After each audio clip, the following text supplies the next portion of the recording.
Ladies and gentlemen, one of the challenges of our time is the discordant behavior amongst policymakers concerning one rule called HIPAA. Uh, for those who understand this privacy, Health Information and Privacy Act, that if a person has got AIDS, you can't even tell their spouse that they've got HIV. Did you know that? And so when we try to bring in the law to get vaccinated and bring in vaccination cards, that is a total violation of a patient or a person's privacy information as it contains or pertains to their health. It's against the law. Now, I know the government has, created certain strategies to go around that. And to me, most of those institutions, FDA, CDC, NIH, DHHS, seem to be captured entities. I say that again, captured entities. In other words, they've kowtowed to the big pharmaceutical companies and will do everything for them that they want done, including using the government agencies as pawns in the game of profiteering. But ladies and gentlemen, they say the arc of justice always bends towards the truth. The only question is, how much devastation will be left behind in the wake?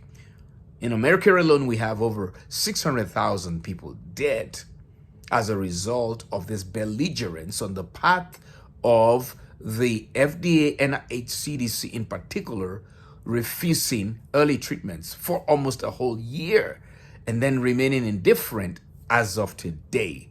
That's a dangerous approach, and all because they are being bought, so to say, by the pharmaceutical company. Take, for example, 70 to 75% of the FDA's budget comes from monies that they get from pharmaceutical companies to evaluate their new drugs or new vaccines or new agents.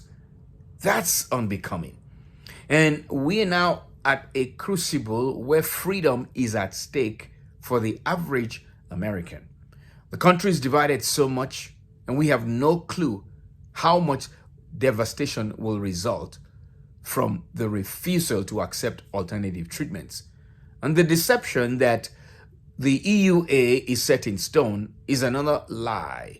The EUA is not set in stone. We are in a time of war, and it's pretty clear that at this point, FDA officials, DHS officials can get together and say, okay, we can see that there are effective early treatments. Let's bring them in with the vaccines and use both. Failure to do that means there's an agenda.